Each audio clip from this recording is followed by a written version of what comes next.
अरे दोस्तों, आज एक बार फिर मैं आपको एक नई कहानी सुनाने जा रहा हूँ। कहानी का नाम है आलसी गधा।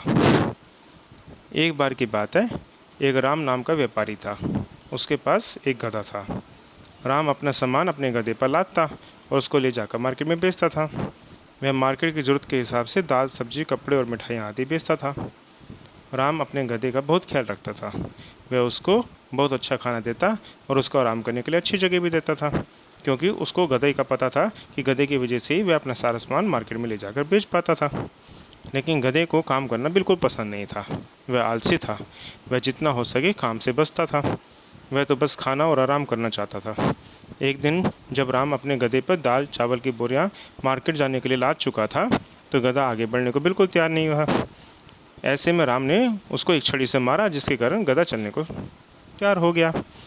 मार्केट पहुंचकर राम को पता चला कि मार्केट में अब नमक की बहुत ज़्यादा ज़रूरत है, तो उसने नमक को बेचने का सोचा।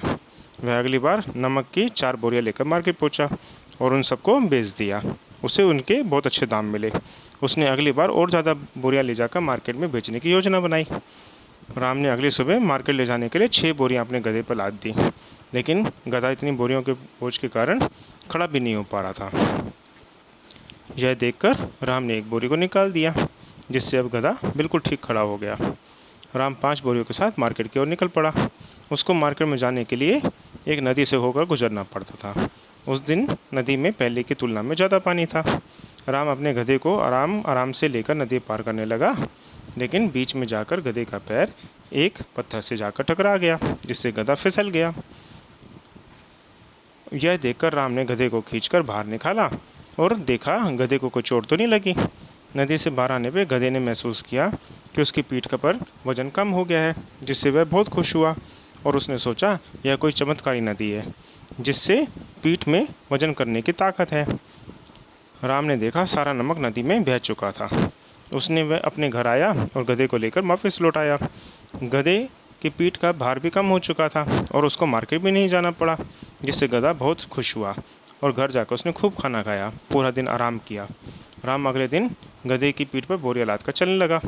गधे ने सोचा कल तो पूरा दिन आराम किया था, आज फिर काम करना पड़ रहा है। उसने सोचा लेकिन नदी जो है वो तो चमत्कारी है, उसमें वजन कम करने की ताकत है। जैसे राम और उसका गधा नदी पार करने लगा, तब गधा बीच में फिर जो आके बैठ गया। राम इससे बड़ा हैरान हुआ और अपने गधे को खींचकर फिर बाहर निकाला। अब फिर सारा नमक पानी में बह चुका था। राम को पता चल चुका था कि यह गधा जानबूझकर कर रहा है। वह इसके बाद घर को लौट आया।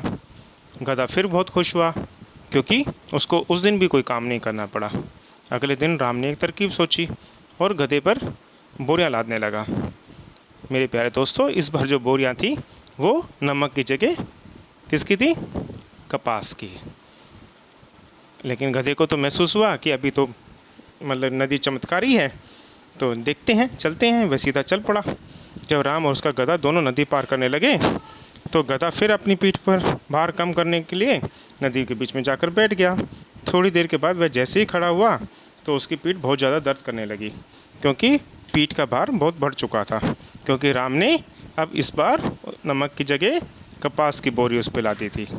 गधे के पानी में बैठने पर कपास ने सारा पानी सोख लिया था और भारी हो गई थी। गधा इससे बहुत परेशान हुआ और गधे को इस बार बड़े हुए भार को लेकर मार्केट में जाना पड़ा। अब गधे को सबक मिल चुका था। इसके बाद गधे ने कभी भी नदी में बैठने की हरकत नहीं की। मेरे प्यारे दोस्तों, इस कहानी से हमें यह शिक्षा मिलती है कि हमें कभी भी आलस से नहीं करना चाहिए, क्योंकि आलस हमेशा बुरा नतीजा होता है। आलस करने का नतीजा बुरा होता है। मेरे प्यारे दोस्तों, अगर आपको ये कहानी अच्छी लगी हो तो इसको ज़्यादा से ज़्यादा शेयर एंड लाइक करें और मेरे चैनल यूनिवर्सल एंटरटेनमेंट को सब्सक्राइब करें।